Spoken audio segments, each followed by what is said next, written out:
Welcome to Okaloosa Today, local news and information. Connecting the communities of Kaple Beach, Destin, and Okaloosa County.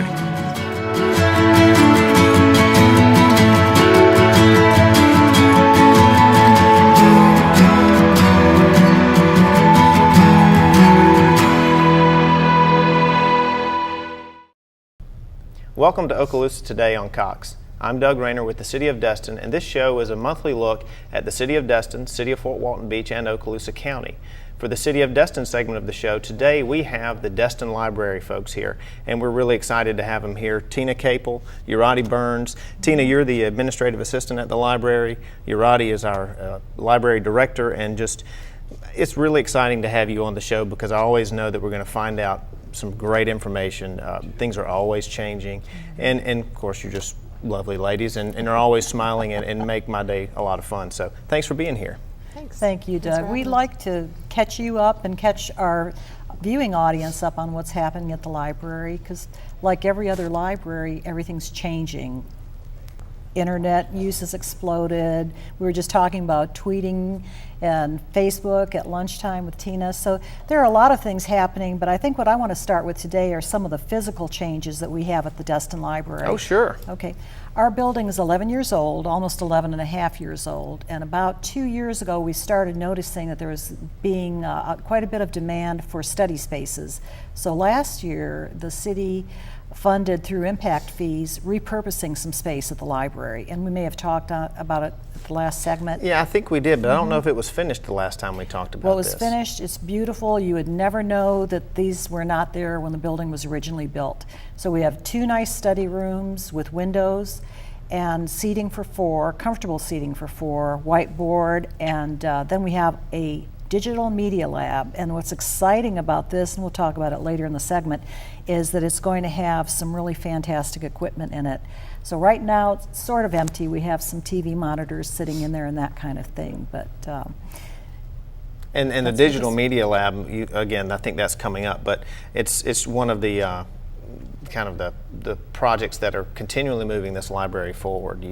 Libraries are evolving, and the Destin Library is not any different from any others. But you guys have done a great job of adapting to what's going on. So it should be you're commended for following up on what makes the libraries better. Mm-hmm. Well, to get to the point where we could have these study rooms, we had to reduce our print collection. We had to make room in the inside of the library. So we reduced the print collection by 4,000 volumes. I'm going to let Tina tell you how much fun we had in flipping our collection. Tina? We worked very closely with the Youth Council for the City of Destin with preparing for flipping that collection. We had to move the fiction section to the other side of the library, the nonfiction section on the other, and so that required a lot of coordination. Kitty, who is our circulation desk manager, did a great job coordinating with the teen volunteers that we had come into the library. They worked really hard, and they were just fantastic. We just really appreciate all the help we got from the Youth Council, from the time of planning to the time of actually flipping the collection, and then beyond. They were just fantastic. That was a massive move. I mean, I remember 40,000 volumes. Wow, that's really something. And to get some teen volunteers to take their time to come, not only just help do the physical part, but help plan in the process and figure out what makes sense. That's pretty impressive. Yeah. We actually had, with part of the repurposing was the teen space. And so we also worked very closely with the Youth Council on creation of that teen space. And so when we did the flipping of the collection, through meetings, we discussed what we needed in there, what they wanted in there, and so we've created an entirely separate area that's just designated for them. That's where all their materials are. We've provided school supplies, so if anybody comes in and they have a project to do, we've got graph paper and pencils, and this was all advice that we received from the teen volunteers. They also were counting on them using those study rooms. So we've left one as a walk-in because we know teenagers may not necessarily call ahead and schedule one. So we've left one as a walk-in. We want them to use those study spaces. And we had a teen takeover night. And on that night, we did a ribbon cutting, and the youth council was there. And I think we have some pictures of those. They were fantastic. Hannah was the president at the time, Hannah Gord, and she did the ribbon cutting. We had a lot of fun. Well, great. You know, teens are important to what's going on because, you know, that they are the future of everything that we're doing. So it sounds like you were really making an effort to include them on all levels in the library. Well, Doug, you probably remember, I think it was 2 years ago at the visioning session that the city holds each spring with city council and a facilitator. 2 years, it really cropped up as an important topic for us to provide programs for teens. And this is not just the library, but the community center and parks and recreation, all wanting to reach out to teens, give them activities to do, give them a place that they feel comfortable in. And it's still pretty much on very high on the list of things that city council would like us to accomplish.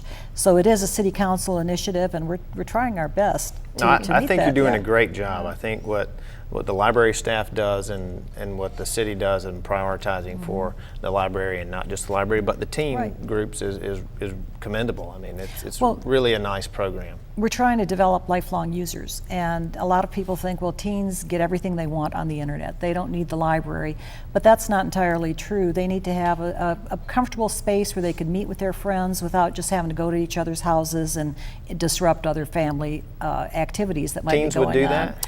No. They won't necessarily show up at the library that easily either, so we have to draw them in with different programs and so forth. That's where Tina and her cohorts develop a lot of programs for teens to get them in. Well, we're going to talk about the programs for the teens, but let's talk about maybe the kind of presence that the teens have at the library now. I mean, other than you asking them to come in and help, you're seeing the traffic that you're looking for, or is that something that we're going to build to? I think we've seen an increase, and I think we're seeing an increase in the usage of that particular space. Part of the thing when we did not have that space was teenagers were throughout the library, and it was a lot harder to try to quantify, you know, how many teens are coming in. How can you really tell when they're kind of scattered throughout the space? Right. But now with having more of a centralized space for them, we've go through there, and we've seen a huge increase in families this summer. Not necessarily the teens. I'm sure a lot of them are traveling, doing jobs, getting their community service hours, which we'll talk a little bit about that. But so they're still busy even in the summer months. But we have seen a huge increase, just a large influx of families. I think they've seen that throughout all of the library systems. Yeah. During the summertime, I know we have a lot of tourists in town. Do you see tourist families come in, or is it just a local thing for the Destin Library?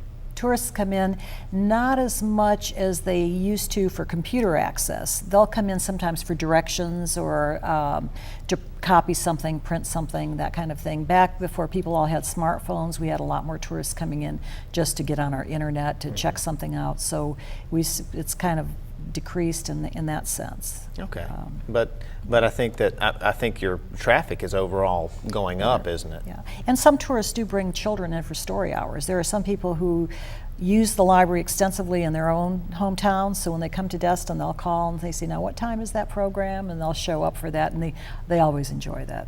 And there's no shortage of children's programs. I know Will does a great job with that. No, since we're talking about it, I'll mention, I was going to wear this. It does match my outfit It's today. beautiful. It does match. I'm sure you didn't do that on purpose. No, not at all. This is actually one of the crafts that they're doing in the one of our children's programs this summer is kids, it's around the world at the Destin Library. Okay. And there are 2 more of them before the summer is out, so if you haven't signed up, go ahead and call the library. But she's having a lot of fun. This was an Egyptian celebration, and they made some Egyptian collar necklaces. Very nice. Well, I'm glad you said that. I was going to ask what part of the world that came from. I'm not up on the Egypt garb, but it looks very nice. Next, they're visiting China, and then they're going to visit Mexico, and and then Hawaii. Hawaii. Oh, that's right. They've already been to China. Is this a weekly so program? next is Mexico and Hawaii. Once a week? Right. They go somewhere Friday afternoon. It was at 2 o'clock. 2 o'clock. Okay. On Fridays Very during the good. summer. Yeah, we were trying to capture a slightly older audience than our little cuddlers and toddlers. So one of our new employees, Katie Grover, is worked with children extensively in other libraries in her career. So was glad to take this project great. on. I know. Well, good. And I assume attendance is pretty good for that. It could be better, but we can't have too many because with the space confines and so forth. So we have to build our audience like anything else. By next year, she would probably have overflow crowd. Yeah. Well, maybe I think, people will hear about it on this show and come in, call the library. There's still room. You know, when we were talking about that teen space, the Teentopia space, what I wanted to mention, you know, sometimes just serendipitous good things will happen. What ended up happening is we had to move our adult comfortable seating to another part of the library nearby, adjacent to it in the Zerbe collection, and the lighting is so much better that that area is drawing a lot of adults. Teens could sit there too, but they kind of like their own space, but the teen space is a little darker, and the adult space now has great lighting, and you'll go back there anytime. There are people sitting with their laptops on their lap, and they're reading books, and it's back where the newspapers and magazines are, so that was another good outcome of this project, repurposing. You're trying to say that our older audience needs better light so they can read the paper while they're back in their space? All of us need better light if we're That's reading. true. Yeah, That is very true. Save our eyes. Well, one of the things with that space, you heard her mention the name, it's called Teentopia. And that actually was as a result of our Teen Takeover Night. We did one of the contests was to name the space, and they named it Teentopia. And they also named the book club that we're just getting started. It's an online book club. It's through Facebook. It's just getting going, so we're inviting teens to please participate in that. And they named that Let's Book It. Oh, good. So, so we're excited about that online book club. We found that trying to do one in-house was difficult. It's tough to find time for teenagers to come in at the same time. They're very busy nowadays. They've got a lot of activities going on, a lot of expectations. So we're going to try to do that online. And you mentioned Facebook. I mean, that's something that the library uses as a vehicle to message, and now putting a club together through Facebook is really a nice way to reach a young audience, and the older audiences use it too. And Jurate mentioned Twitter earlier. That's something that you guys do, is that right? We do. I tweet. I don't. tweet. I do tweet. I don't tweet as often as I think as I probably should. I would like to increase some of our traffic to Twitter, and that will involve a little bit more on our part. I also use Twitter a lot of times to try to go out and see what other people are doing, and other people what information they're seeking. And I've actually had some nice interactions with people through Twitter that were looking for things in the city. Good.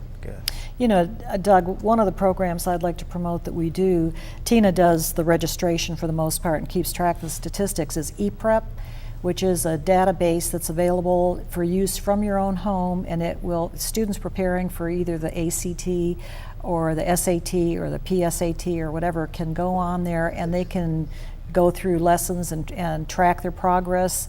It's actually adapts to your weakest areas. So if, for example, I was weaker in math than English, I would be getting more math problems and less vocabulary type testing, and that to get me prepared for the ACTs. It's a terrific program. The kids who have used it love it. It's unfortunate that not enough of them use it, because we could have, you know, several hundred users simultaneously with no problem at all, and we really would like to promote that to all of the students in Okaloosa County. Great. So, How would a teen or someone wanting to use that program go about doing it? For EPrep, they can register at any one of the libraries. They have the registration forms at any library in Okaloosa County in the co-op. And they will send, if they want immediate registration, they would need to come into the Destin Library. That would just be for immediate registration, but they can register at any library. There'd just be a little bit of a delay because those registration forms come through the courier system. And then once they're registered, they'll get a welcome email, and they can do that from home, anywhere. They can access that 24/7. What's the fantastic cost? program. It's completely free. Yeah. to them, it's free. Right. That's what I mean. It's free Right. to our Exactly. patrons, and Yes. that's really important. Most of these things you all do. I said you guys earlier when I was talking to you, and Jurate, you've gotten on me so many times for saying that. I want to say you ladies, but what you do at the library is free for the people who come to do that, and it's amazing that you can do what you do without charging. And I know sometimes we do charge for certain services, but for these services and what you do at the library to offer so many things for free is just incredible. Well, that's the idea. Libraries, public libraries, want to provide equal access to everyone. That in an ideal world, that would be what we could do, provide equal access to everyone who needs any of our services. So, yeah. Well, Right. it's commendable that you still follow through on everything as much as you can, being free. Speaking of free, one of the things that we're very excited about is our digital media lab, and that is also going to be free, and that will be for adults and teenagers. It is another initiative that did come from the Youth Council. However, when we do create that digital media lab, it will be open to adults and teens. They'll have to attend an orientation a session in order to use it. We hope to have a video recording lab, an audio lab, so we're really excited about that. We're going to have a green screen. That's going You to be one of mentioned those that to me things. once Yes. before. So, Doug, you could just tape things to your heart's content right there at the Destin Library. I might leave it for Sean and Jerry here to take care of me here. I need a lot of help. Well, a lot of the teens on the Teen Council mentioned that they will have group projects at school. And there will be a very clear, sometimes they present those group projects, video projects and the like, and it will be a very clear distinction between the kids who had money for more expensive recording equipment and the kids who didn't. And so they wanted to level the playing field. And I think that the library can do that, and that's what we're hoping to do when we fully outfit that lab. Matter of fact, Tina just sent off about 5 or 6 weeks ago for a grant through Best Buy to pay for a lot of the equipment, and we're hoping we get a positive answer. We don't expect an answer for about another month, Okay. but we're hoping for the best. Well, so, hopefully we can yeah. make that announcement Right. in the next month or so. That'll be That would be really fantastic. nice. Again, another example of the library staff taking advantage of anything you can to offer these things to our, not just our teens, but our population in general. Another initiative that we might, I don't know how much time we We're have okay, to we're mention okay. it, we're okay on time, is test proctoring. We have, as you know, people are taking courses online all over the place and all over the world, and we have students coming in to the Destin area, and overall, all of Okaloosa County, I think, has found an uptick in this, but in Destin in particular, they're here at the beach, and yet they have to take a final exam or a midterm, and so that's always set up in advance with the university and Will is, Rogers, our reference librarian, is normally the proctor.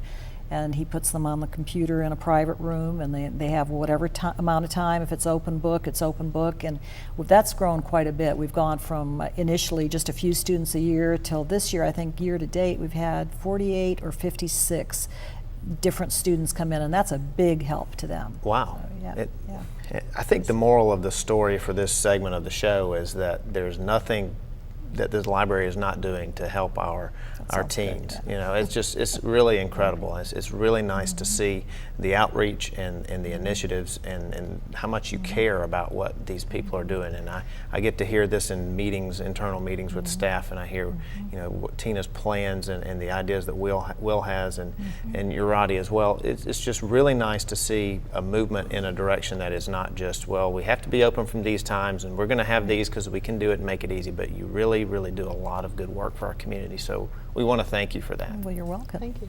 We're about out of time. Is there anything else you might like to add before we go? Our volunteers, we tend to use student volunteers so that they can fulfill their Bright Futures hours. So Okay. I just want to make sure that they know that we reserve our volunteer duties and tasks for students specifically, although we have some adult volunteers, but we really encourage students to contact us. What's the best way to contact the library? Just call the number. Just call 837-8572. Give us a Right. call. Whoever answers the phone will direct you to the right person. Will Rogers is the volunteer coordinator, Okay. so he would be the one if students are interested in internships, just volunteering for community service, Bright Futures hours. That's who he would call. Matter of fact, they're on a field trip. His interns are on a field trip to Northwest Florida State College right now as we speak. They're on the way up. Yeah. Well, ladies, thank you so much for being here. This is a great opportunity to get the word out about teens programming at the library and other things. So we want to thank you very much. Also, thank you for watching the show. I hope you learned a little bit of something about the Destin Library. Stay tuned for Ted Corcoran in the city of Fort Walton Beach next.